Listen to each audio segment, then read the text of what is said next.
All right, guys, we're here with the Active Pending Sold podcast, or APS, right? Mike, APS. Yes. APS. All right, cool. And so today we're going to talk about prospecting and how important prospecting is to your business and how it can help blow your business up. Me and Mike absolutely do this every single day of our lives. All we do is call people and try to build relationships and try to gain more business. So, Mike, what do you think about prospecting? I think there's two different ways of getting a business. There's active and then there's like passive. And active is way more like calling what we're doing, form of active. It's way more predictable. You can get business on a more predictable scale than passive because I don't know about you, especially with how the market's been. I don't know in your area by Florida, but there's been a lot less business to come by me. So to be able Right. to actively ramp that up and get more is game changing. Yeah. And there's also one way people can definitely get business, and it can be just sitting on the couch waiting for somebody to give you a call. And don't get me wrong, it's a possibility you can make some money that way. But if you want to make a very profitable career in real estate, I think it's beneficial if you take the active approach. Because let's just say, for hmm instance, I don't know, Mike, have you done inbound leads? I have, and I do the supplement. Not all of my leads come from outbound sources, but I definitely think you should at least find one or two outbound sources to, and then supplement from there. Would But you yeah, agree? Would you agree, Mike, that if you have inbound leads, it's still a cold call essentially because you've never spoken to that person before? yeah, I do. Yes. A lot of people don't realize that, but when people call inbound, it's very similar to them calling like a FISBO or an expired, for instance. So at the end of the day, you should try your best to get your skills up, just speaking with people in general, in my opinion. And then that will lead to more success in real estate. Well, when you talk about outbound prospecting, let's clear what we're talking about. Are we talking about, just grabbing a phone book and dialing random numbers? Or how are you in your business finding those numbers? Those So people to in call? in my opinion, I think if you're going to be more bottom funnel with your approach, meaning that the hottest leads in real estate that you're going to call is going to be expired, cancels, and for sale by owners. And we pay for services for that to generate those opportunities to give us chances at maybe earning somebody's business. Now, it is a numbers game, and you're going to get a whole bunch of no's. You're going to get people that are going to say, F, go to hell, or whatever. But at the end of the day, the idea is always to try to produce opportunities every single day, put those in your pipeline, follow up with them, and then convert at a very high level versus maybe an inbound approach that just a whole bunch of tire kickers are inquiring, but they're not real serious at all. So I feel like it is a more higher end approach than most. And Mhm. then it's going to give us the most and best opportunity as real estate agents. I think those are the hottest ones. You can also circle dial, but that's more a long term approach. I don't Yeah. know. What do you do when you prospect? I mostly do the same as you. Heck, we use very similar scripts and everything. I mostly call I was big in the for sale by owners, but with the market changing, I believe for sale by owners expireds go hand in hand. So I do that. And when I do have a listing in an area that I like, I want more in that neighborhood, I will do the circle dialing. But I agree with you. When you circle dial, it is more top of funnel. They're more database builders. And Right. if you're a brand new agent, I think what it comes down to, it Will and I, how long have you been in the business, Will? I don't think I think I've been in this is my third year in production. I've been licensed for. oh, wow. I've been licensed for 3 years, so I'm in my third year, I think, too. So that's fun. We've been doing this for a while. I can't speak to Will, but I've definitely tried like all the inbound sources. I've paid for leads. all that, but I keep coming back to outbound dialing. Why? Not because it's particularly easy, but because it's predictable, active. I'm not waiting for stuff to come to it. I guess if you're a brand new agent right now, Will, my question is, what would you recommend to get business? Just looking for it, to be honest, instead of just waiting for it, is going to be the ultimate response. Because at the Yeah. end of the day, whether it's door knocking, you're calling, whatever it is, any form of prospecting that's outbound is going to guarantee you some sort of opportunities, whether it's now or in the next 3 months. One very important book that I read, which was Fanatical Prospecting by Jeb Blunt. I don't know I if you love read that that one, book. Mike. I love It's a that. great book. And so what he said was everything you're doing now in this month will pay you for the next 3 months. Because sometimes people aren't ready to buy right away. And that's normal in real estate. It's not like you could call your cousin and be like, hey, you want to Yeah. buy a house? It's not a cheap transaction. Well, And you that have to could have happen. money. It could happen. There's opportunities But there you're for sure. right. Yeah, we're more on a 90-day cycle. What you do now to get business, you're not going to see for 90 days. So what I hear a lot from newer agents is they'll call for a couple days and go, "I haven't set any appointments. This doesn't work." It really that's not the case. You have to put 90 days into it minimum to see results. I feel at least. Right. Any consistency to any lead generation or anything you put into this business, not just prospecting in general. Don't get me wrong, you could do inbound as long as you're doing 6 months to a year of inbound, you're bound to have success. Bound, you're bound to have success at some point, right? So a lot of people don't realize that they usually just give up right away. And the reason why I think that's difficult, Mike, and I don't know about you, maybe you can enlighten us on what you think about this, but I think it's because people are used to getting paid all the time every 2 weeks. And so since 2 weeks have passed and they haven't gotten a paycheck, they automatically probably think, oh shoot, I don't, I don't, I don't know what I'm doing. I'm not sure how I'm going to make money at this point Yeah. by doing this. And so I don't know. What do you think about that? I'll be honest. I don't think real estate's easy. Real estate's hard. It's not for everybody. That's why there's such a high failure rate into it. And I think a lot of people get into the industry not realize what it is they're getting into. I certainly did it when I first started. And I love it now, don't get me wrong, but I didn't realize what real estate was. You're missing a whole piece. People they watch Selling Sunset and they imagine going through properties, but you don't realize you're a business owner and you have to get business somehow. And these giant companies like Tesla, Apple, I can keep dropping them, they get it through what? Advertising. So when you start thinking about lead generation, you obviously go there. But those companies have millions of dollars to spend. So even somebody like me who does decent, I'm not going to get the level of business that I need to with the budget I can put into it. So I have to supplement it somehow.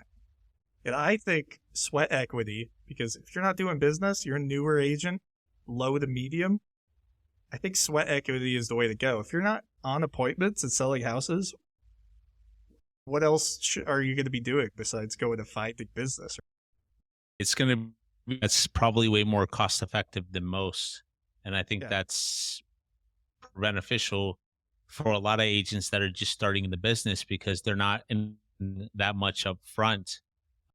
Normally in society in real estate world, you this stuff costs money, like all these programs and stuff. You could literally go to Zillow and look up a for sale by owner's phone number and give them a call and just have a conversation. I just got off literally just right now. I was on the phone with the for sale by owner, not even kidding. 50 minutes we were on the phone and we were talking about she knows a lot about real estate and she might get the house sold. But in my mind, I start looking at things when it comes to a FISBO. What was she priced? It was overpriced, 65,000. So she does need help secretly, even though she's telling me she doesn't. She also wants to move out because she's in a lot of pain. She doesn't want to live. She doesn't like her neighbors anymore. It happens Um, sometimes, right? it happens a So lot. You'd be that's surprised how often that's the motivation.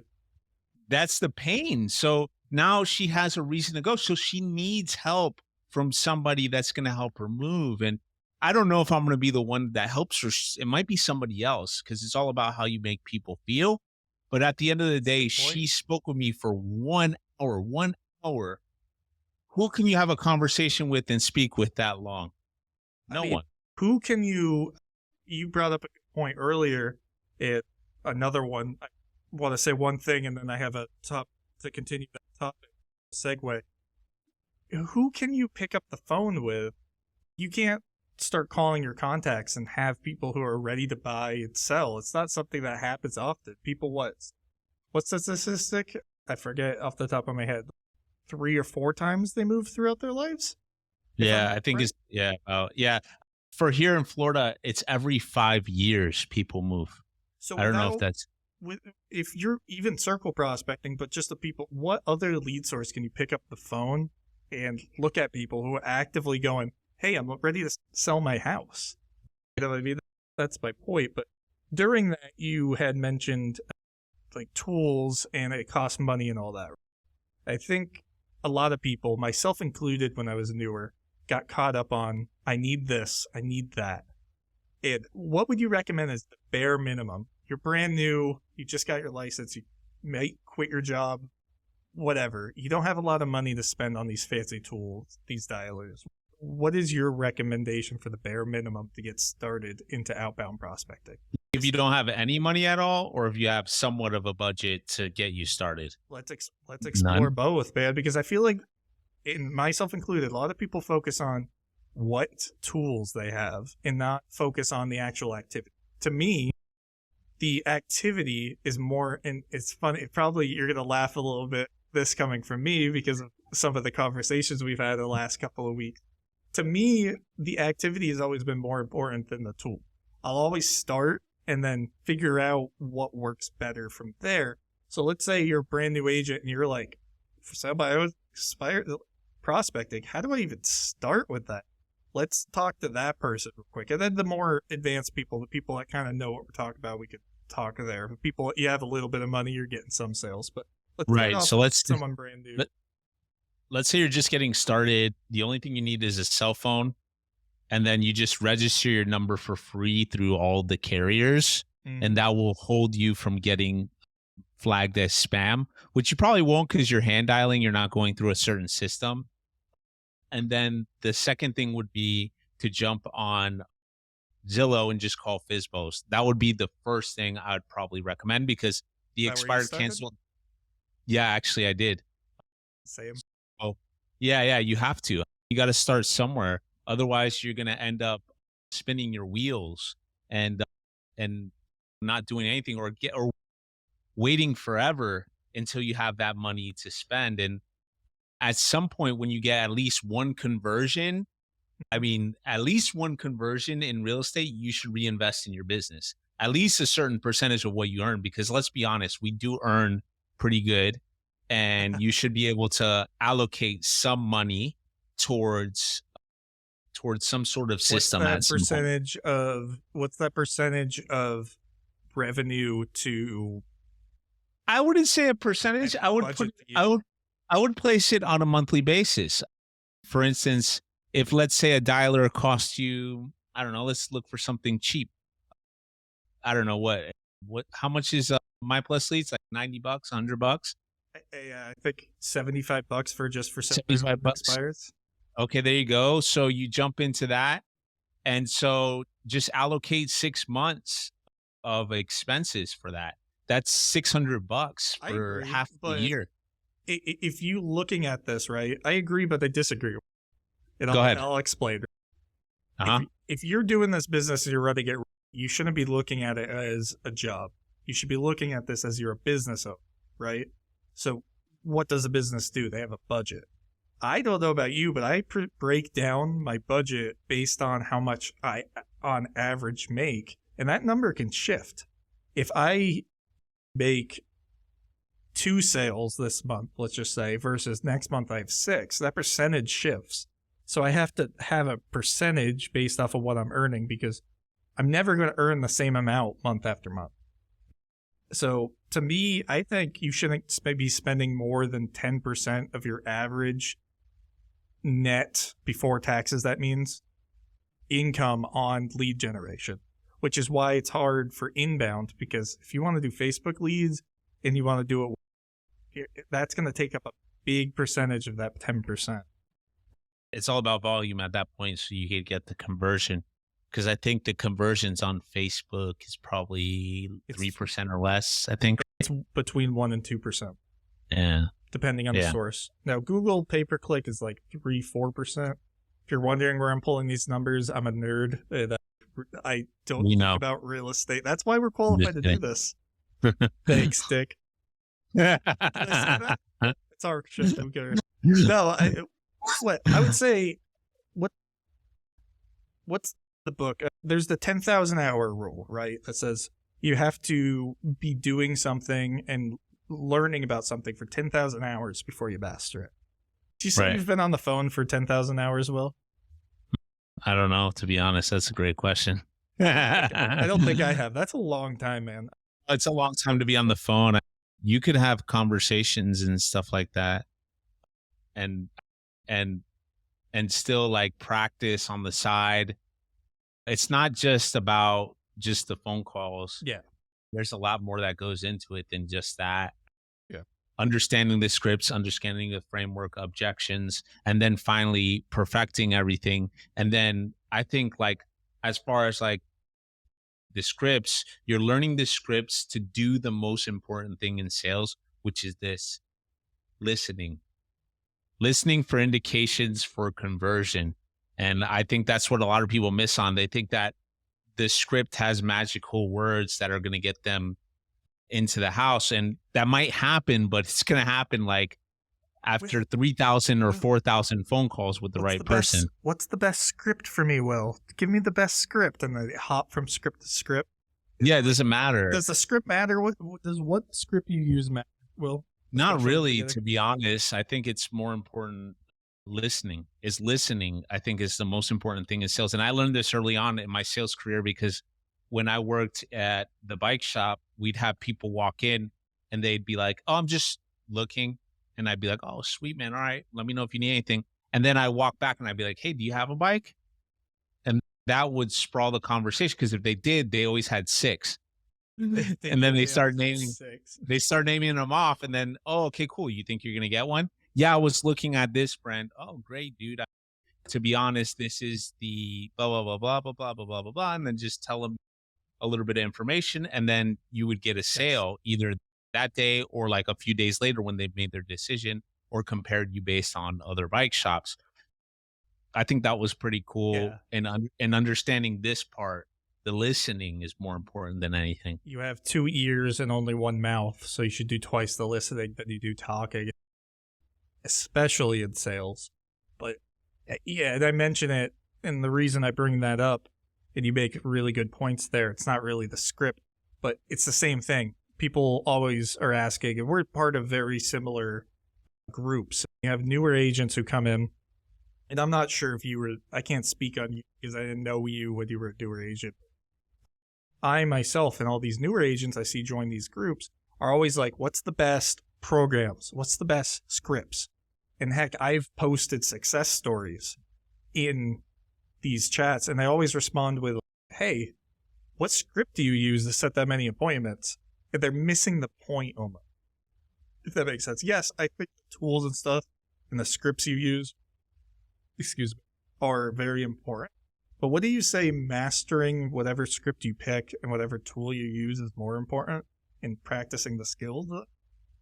Yeah, I feel like the skills, like you said, are probably going to be the most important. It took the long way to Depend. get there, but that's my point. It's tools and Yeah. stuff, while important, are not as important as taking the action and actively doing the job and learning. Because, Will, you dial every day. Sorry to cut you off. I'll let you finish your thought after I say this. No, you're good. You dial every day, right? But Yeah. that's not why you're so good on the phone. That's not why you get appointments. That's not why you take listings. You just dialing, while it is enough to get started, it will get you some. Why do you take them at the level you do, Will? Because it's a numbers game. right? Well, Is that where you're coming? It's a oh, numbers game. it's a numbers game, yes. So just while just dialing will get you there, the Right. reason we'll in the same amount of time and the same amount of calls set more appointments that Oh, it's the brand skills new you agent is because he Yeah. practices it. He puts down the phone, but Will calls every day. He doesn't put down the phone and never think about it. For tomorrow, throws the phone away, right? What do? You practice, you study and learn. You're consuming. If you're listening to this, you're probably already on the right track. You're probably beating a dead horse at this point, but you are improving. That's what I was trying to get at. That was long. I took the long route. I'm sorry. I thought you would Yeah. understand right away. No, that's good. No, but I get what you're saying. I mean, like new agents, they need to understand that this business isn't instant gratification. It's not like when you order on Amazon, it's at your front door right away. You have to be Mhm. okay with waiting. And I swear that it will pay off in the long run when you have 4 or 5 closings a month and you're like, what do I do with my life? Like, how come I didn't do this sooner? How come I didn't figure this out earlier? And then you Yeah. might look at the phone. I was reading that book, Psychology of Sales, and he was saying that the reason why people are scared and sweating before they make a phone call is because they don't want to deal with the stress of the phone call and sounding like a bad person on the phone.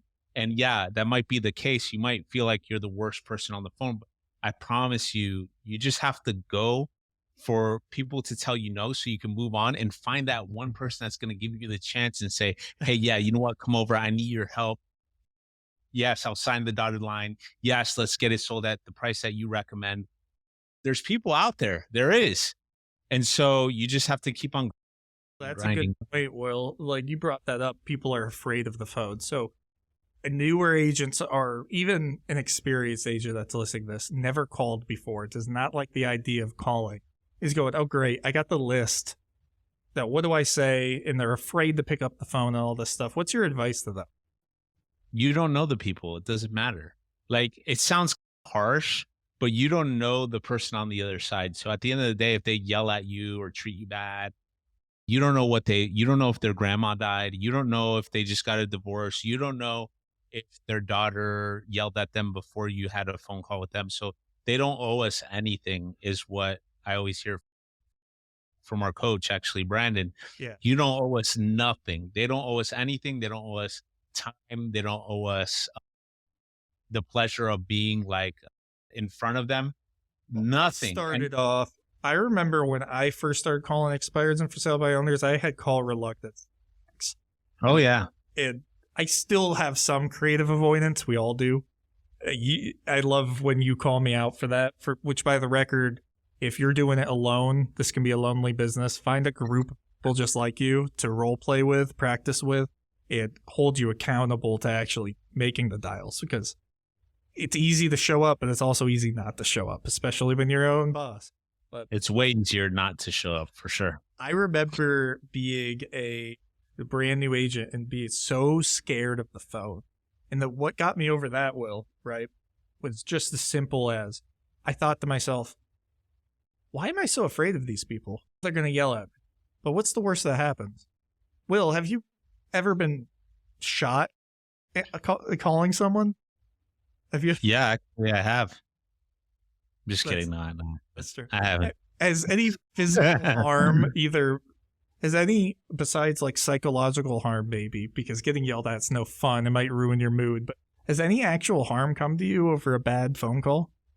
No, not at all. Maybe it just might get to your emotions a little bit, but I feel like once you start to realize that it's not about you on the phone call, you'll realize that that you easily overcome that stuff.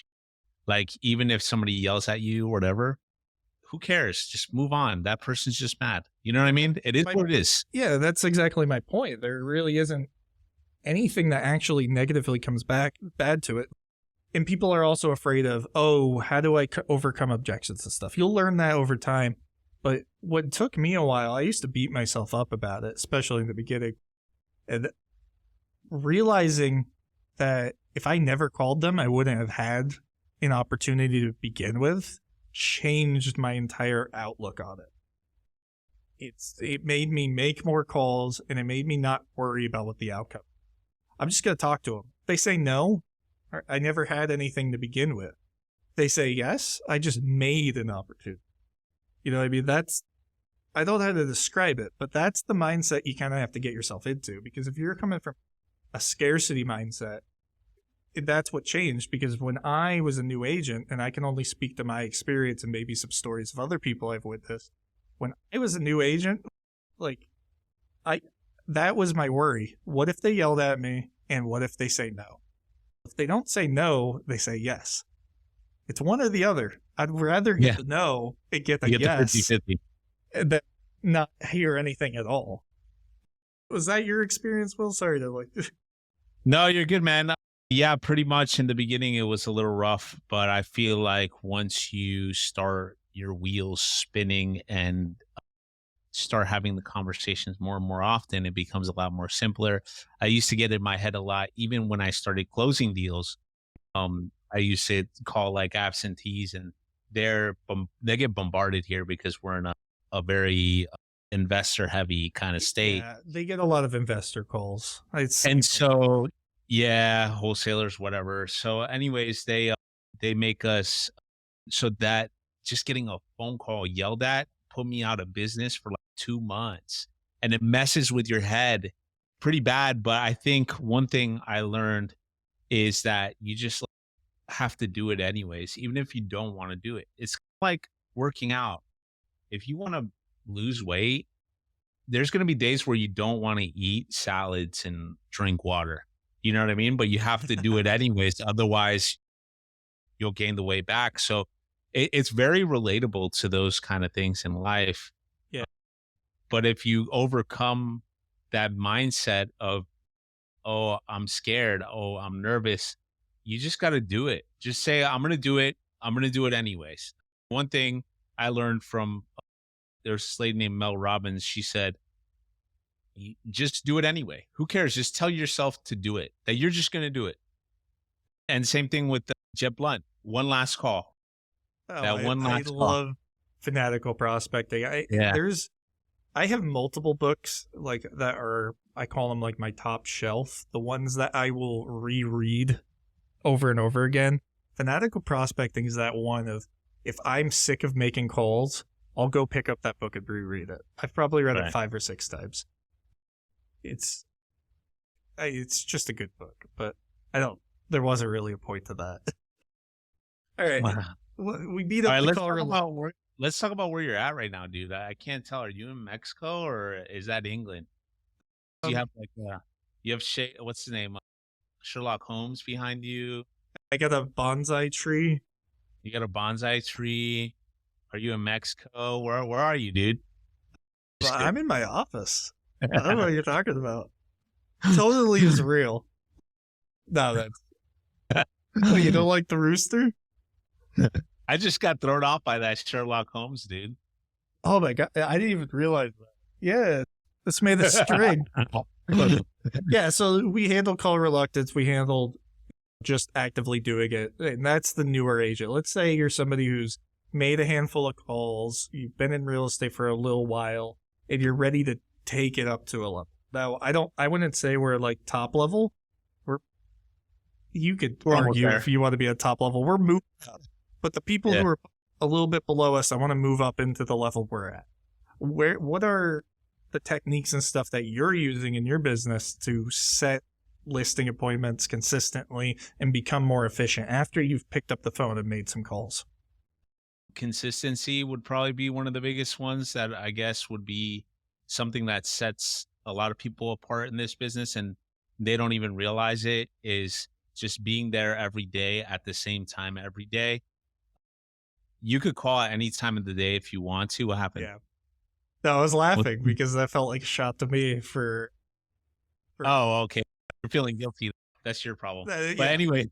Yep. For context, Will and I are role play partners, and I've, over the last week and a half, I've maybe flaked out and not been in the office in time to role play, which is normally a habit. I'm normally a very consistent person, but he's right. It messes with your whole mindset. So consistency is everything. If you treat this like a 9 to 5, like you would working for somebody else, you'll get more things done than ever before, especially the first thing in the morning. And then you could have your afternoons to So where what you're time are you actually normally in the office? Would you say seven it's 7:40. I'm in the office, and I'm calling at 7:55, 8 o'clock. I'll start my calls. So that give way us I'm a already, give us a huh? rundown of your give us a rundown of your day. You said there's a little kid out there, not a little kid, but an 18, 19-year-old realtor who just got their license. They're super expired, and he's going, I want to be just like William Rojas. What? Break down your day so people can see it's not just that you're taking listings and getting sales. It's the what's behind that. So for me, I feel like it's like I said, the consistency is the big thing. So waking up early in the morning, I wake up at 4, I start working out, or I drink my coffee, take my time. I go to the bathroom, then after I get ready to work out. From working out, then I start jumping into some role playing. Then from role playing, I'll get ready for the day, take the baby to the babysitter. Then I have another role play session, and then I'm on the phones at 8. So it's like nonstop every single day. I'm doing the same things, even sometimes on the weekends. Not the role plays, but just waking up early and working out is probably one of the biggest things I think that you can do to have a successful day. If And you win the so morning, you win the day. you win the day. Yeah, you really Yeah. do. And it's funny. It's all about, they teach us in everything. They teach us in the military. You wake up, you make your bed, right? It's Yeah. consistent. You're doing the same thing every single day. And so that will drive consistency everywhere else in your life. And a lot of people miss that part out. Some people are waking up at 10, 11, going to bed at 12 o'clock at night, 1 o'clock in the morning. I You know what, mean, even Type? I get up at 5 a.m. every day.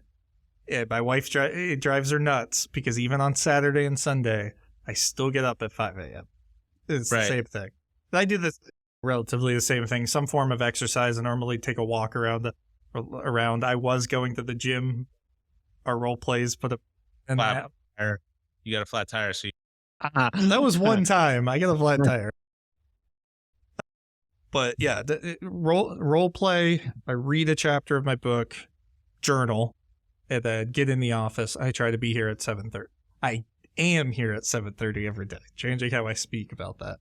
So Oh, same that's thing. good. But so you get into the office, and when do you start dialing? You said you get here 7:30, 7:45. We put that. 8 o'clock, What's 7:55. what does your work day look like every day? We can speak to this because this is what we do. It's about 1 to 2 hours to 3 prospecting, and then the rest of the day is dedicated to admin, and then I'll jump on the phones probably in the afternoon if there's time, if I don't have an appointment, and then if I have an appointment, then I'm getting ready for that appointment and going on the appointment. Well, a lot of people ask. The reason I bring that up is a lot of people ask, "How do you have?" I literally had somebody in my office, newer agent, ask me, "How do you have so much time in the day to do what you do?" That was like, what do you mean by that? I was like, we all have the same amount of time. And I realized I asked them about their schedule. It's the same thing. They'd get up at like 9:30. Nothing wrong with that, but they would roll out of bed. They didn't have a structured day. And I told them, you should look at my Google Calendar. I always think if I look at your calendar, I can tell what kind of person you are. You look at my calendar, I have time blocks for everything. Now, sometimes I don't meet it and I have to move that time block because it can't be deleted. They can only be moved. But I stick to those time blocks 99% of the time. Now, sometimes I'll get a flat tire or blah, blah, blah, and I have to move it. But yeah, essentially what my time block looks like is 8 a.m. or you heard about my morning, but 8 a.m. till 10, I'm calling brand new expireds and for sale by others. From 10 to 11, I'm calling old for sale by others expireds. And from 11 to noon, I'm calling old. I'm doing follow up. My mistake. I'm doing follow up. And sometimes it's not always follow up. In follow up, sometimes is my sphere of influence and all that. Depends who I have to call. My CRM cleanup. And then from 12 to 12:30 is normally my cleanup time, like the people that like clean up papers and stuff. And then from there, I have lunch, and then I have a big time block in the afternoon because 12:30 to 1's lunch, 1 to 4 or 5 is my appointment time, and 5 afterwards is my admin time. That's simple as that. And then I'm normally home by 6. Sometimes if I feel like I haven't done enough, I'll hop back on the phones. It's very strict though. I follow that. I don't care what it is. My clients know that I will not answer the phone before 12. Or 12. Like me, I'm looking at my phone right now. Just kidding. Yeah. So I mean, it is 4:30 in the afternoon, so we can't answer the phone. yeah. We're not recording this. This is a perfect example. We didn't say yes to do this during our call time, did we? No, it's the afternoon. No. This is the afternoon, and we did that on purpose because we want to make sure we get our stuff done for the day. You have the chance to change your whole entire life from like making maybe a $50,000 or less job to getting a license that takes a week or two, and then getting into a business that does require a little bit of education when you come in, and then making more than 6 figures or more. What better place to do it than real estate, honestly? Yeah, it's one of those things that what business can you start for less than $2,000? None. Yeah. None. Like barely any. There's no ceiling. You can make as much money as you want. I've seen agents make over $1 million a year. That's crazy, right? There's no ceiling. There's also no floor. So if you're not willing to work, there's also no minimum. It's not like waiters. They get paid an hourly plus commission or tips. So that's what people don't grasp. But where else do you want to talk about? Where should we move this conversation? I feel like we've been stuck in this section for a bit. I know, right? For a while. I don't know. That's a great question. Have you door knocked or anything? We've mostly talked about calls because that's our experience. I can't speak to door knocking because I'm not going to lie. I'm pretty nervous about it because a lot of my neighborhoods are very strict about no solicitations and stuff like that. But I just need to bite the bullet and do it. I got the tools for it. I just don't use them to my ability. I'm not a big door knocker. I do door knock around my open houses. I've door knocked my neighborhood.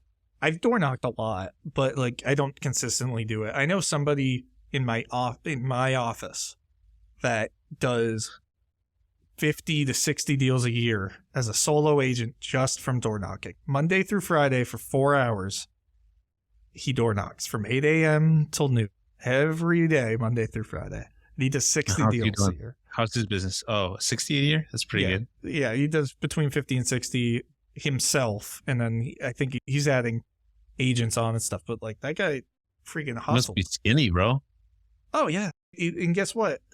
I asked him, I said, you're doing 50, 60 deals a year. You're spending about the same time as I'm calling.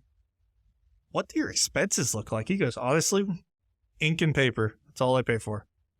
I was like, that's crazy. So there's door knocking out there, but I do it. But our point is not the particular medium. You don't have to call. You don't have to door knock. Just the point of this episode was merely to show the power of outbound prospecting, whatever form that is. There's so many that we can't speak on. Just because we're expired for sale by owner callers doesn't mean that's the route you have to take. Just find something that you're not. It works for you. Yeah. What are the 3 ways of getting business in real estate, Will? I want to see if you know it. Are you testing me? It just wasn't meant to be a pop quiz. Just tell me if you don't know it. I don't know. I don't know what you're thinking, so go ahead. There's 3 ways, right? There is opening up your credit card, swiping the card, buy leads, Zillow, realtor.com. There is waiting for people to come to you. And then there's outbound, which is going and finding those people. And that can cost, you can spend money to make your life easier. The Vulcan 7s, the call tools of the world. But you could do those outbound absolutely free. Heck, I know a lady in my office who built her business just going to retirement homes and talking to older people because they know people who are going to be going into retirement homes and they have houses to sell. You know what I mean? It doesn't have to be confined to one thing. There's thousands of things you could do. That being said, I wouldn't do too many. Yeah, there's so much out there. There's almost To be too honest. much. You know, find 2 or 3 and just focus on those. If you try to do too much, you're gonna overwork yourself. But I think that's it. Do you want to end this episode here, Will? Sure. Any ending thoughts? Nothing, just figure something out that you like and just go for it. That's it. Yeah. Seriously. I'd say if you're struggling to find business and your broker or whatever said call people and you've exhausted that list, find another way to actively find the list. Don't wait for those people you know to get you business. That's this episode summed up into one route. Whether it's door knocking, circle prospecting, or calling expireds and for sale by owners, or any other numerous thing, go find a way to actively get business because you control that. You don't control when people are going to call you. I hope everybody has a great day. This has Hope been everybody enjoy. This has been Mike Smuts and William Rojas, and this is the Active Pending Sold podcast. Check us out every week. If you have any topics that you'd like to hear, let us know and join our communities in the show notes. Bye, guys. Take care.